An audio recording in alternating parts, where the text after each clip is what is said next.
Hey folks, welcome to Bear Mountain today. Today we're going to work on a little project. This is going to be a two-part video. The first part I'm going to show you is how to make a deer repellent at home that's really pretty simple to use and simple to make. So let's get started. Okay, so one of the things that we've always got a problem with kind of being out here in the edge of the wild, so to speak, we have a river on the other side of the hill from us, is we do get deer that occasionally come through the farm. Now, deer are browsers, and we don't necessarily have a high population of them, but we have enough of them to be coming through every once in a while to being annoying, and will munch on flowers or roses or vegetables or things of that nature. And one of the things that we have outside of a protected area that we grow quite a bit of is our winter squash and our pumpkins. And so we've kind of in the past thought, well, deer didn't really bother them much at all, except in the last year or so, they decided to start browsing them. And one of the things that I've found with deer is when they begin to kind of put something on their circuit, they kind of tend to come back to it. And so our pressure isn't so much that we should be grazing or raising these things inside of a fenced area. And so we've been pretty successful in kind of making a bit of a homemade deterrent that kind of either gives it an off smell to the deer, or will maybe if they do decide to browse on it, we'll give them a bit of a hot tongue, so to speak. And so what we've done is this is a really simple one. You could probably find this recipe anywhere on the internet. But basically what we're doing is we're going to use three components. We've got our regular water. This is a gallon container, and this is what we're going to do to ferment the material in. We basically mix up a half gallon of water, and then we use 3 eggs, some cayenne pepper, approximately 2 tablespoons of cayenne pepper, and 2 tablespoons of Tabasco. Now this stuff is all mixed together. And then basically what we're going to let this do is we're going to let it ferment for about 2 to 3 days. That way the eggs have a chance to begin to develop their own sense of odor. And this will kind of be a base recipe that we use to mix up to about 1.5 gallons of spray. So this half gallon will end up diluting it up. Now, lots of people, when they make these kinds of things, is they'll make 4 or 5 gallons of this at a time, but we've got just a small area. So we're making only about 1 gallon of spray once we get it finalized up.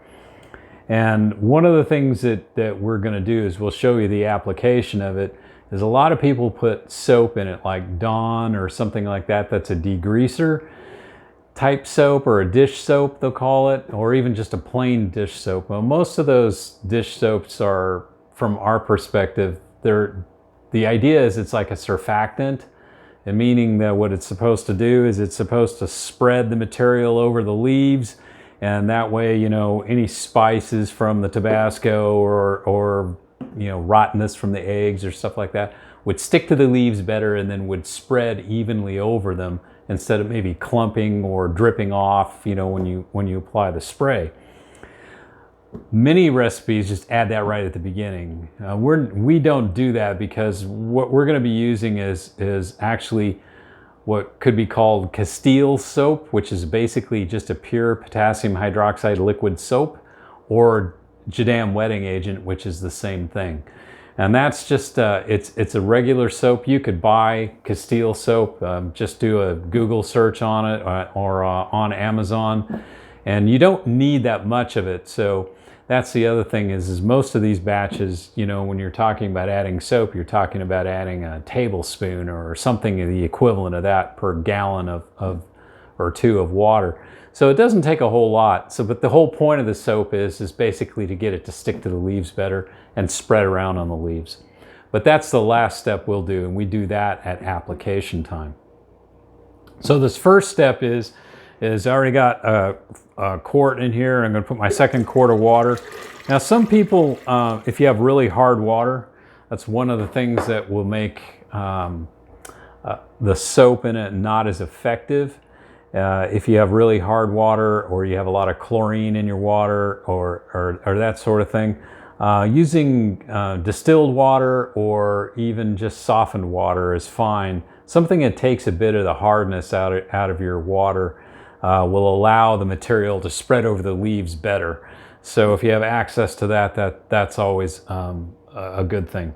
So basically what we're going to do is we're going to use, and making a gallon of this, is we use 3 eggs. I'm not a chef.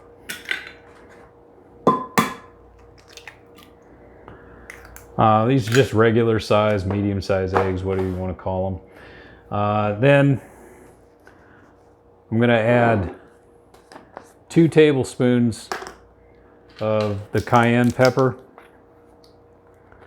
See, because the whole key to this thing is getting this thing to ferment up. Get that smell. And then we're going to do 2 tablespoons, I'm going to better shake this and kind of mix it up a little bit. 2 tablespoons of the Tabasco, which is hot pepper as well. So this is all about hot peppers and rotten eggs.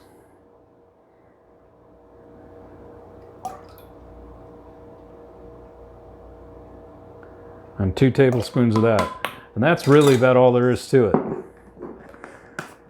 Oh, wow, I can smell it. Woo-hoo. Then what I'm going to do is I'm just going to mix it up. Give it a good mix. You know, if you have a whisk or something like that, you can do that, just to make sure everything is dissolved in it. And then I'm going to set this aside for about 3 days, or depending on your temperatures. If your temperatures are really hot, you might get away with it in 2 days. But the moderate summer temperatures, for me, I found 3 days works about best. So the eggs and all that stuff are all mixed up nicely. Definitely would not want to lick the spoon.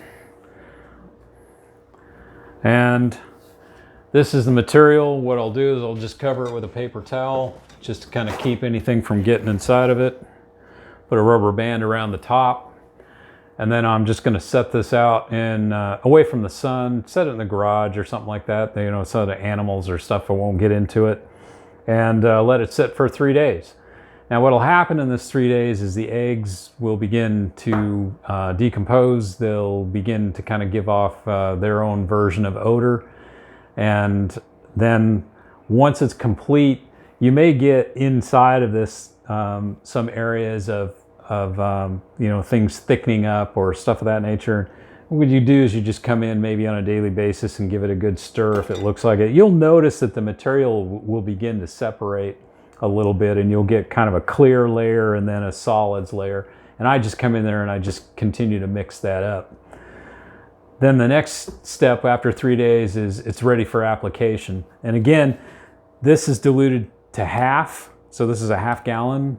So this will make, for me, will make 1.5 gallons of spray. And that is what I'll apply to the foliage, you know, using a soap as a surfactant. So we'll put a link in our description down there where you can get Castile soap. You can buy it through our Amazon store when we do it. When I get that link set up in there, and you can just check that out through that, or just, you know, do a search yourself on the internet. It's a little spendy, but you don't use that much of it. Now, one of the questions people might ask is, well, how long does this last? You know, I mean, it's probably only good. Well, it depends on where you are. And like our case, our summertime stays dry from pretty much around the 4th of July till just about early September. And so in many cases, we don't even really start getting heavy dews until, you know, pretty much the end of August. So we're in a really relatively dry environment. So once we apply this stuff, I can get 7 to 10 days of good effect because the plants are actively growing. After 7 to 10 days, there's going to be a whole crop of new leaves on there that, you know, probably need protection as well. But the one thing I have learned about it is the consistency of application is what is important. So if you're in an area where it rains a lot, you're probably going to want to mix up a larger batch of this material. You know, maybe you mix up 5 gallons of it, you know, as a concentrate, and then just pull off what you need when you spray. That way it's good to go, you know, so when it rains, you don't have to wait another 3 days to get another batch. You just make yourself a much larger batch, and, you know, use the same kind of ratios, a half gallon, 2 tablespoons, 2 tablespoons, and that'll make a really potent, pretty strong spray. Now, what you don't want to do is, you know, think about it. So it's like if you're going to be eating lettuce or kale or something like that, you're probably going to want to use a different methodology of protecting it, because if you spray this stuff on it and then, you know, 4 or 5 days later you go, well, I don't smell anything. The deer will. You may not smell anything, but when you pick your lettuce leaves and you make your salad, you're going to get a nice spicy salad. So you got to think about, you know, what you're going to be applying it to.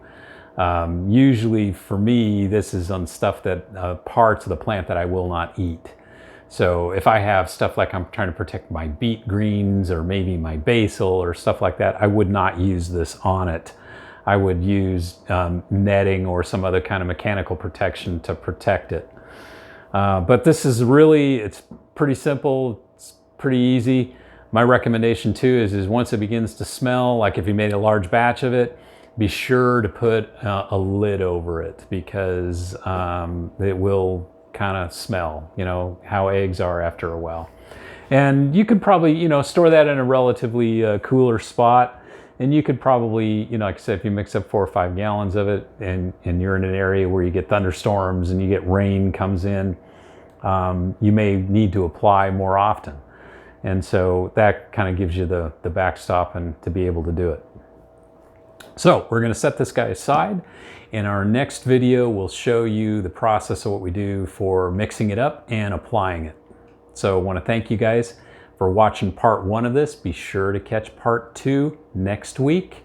Next week, we'll show you the process of applying it. Thanks again. Hey, everybody, stay safe out there and don't let the deer get you down. And we'll catch you on the next video. Bye-bye.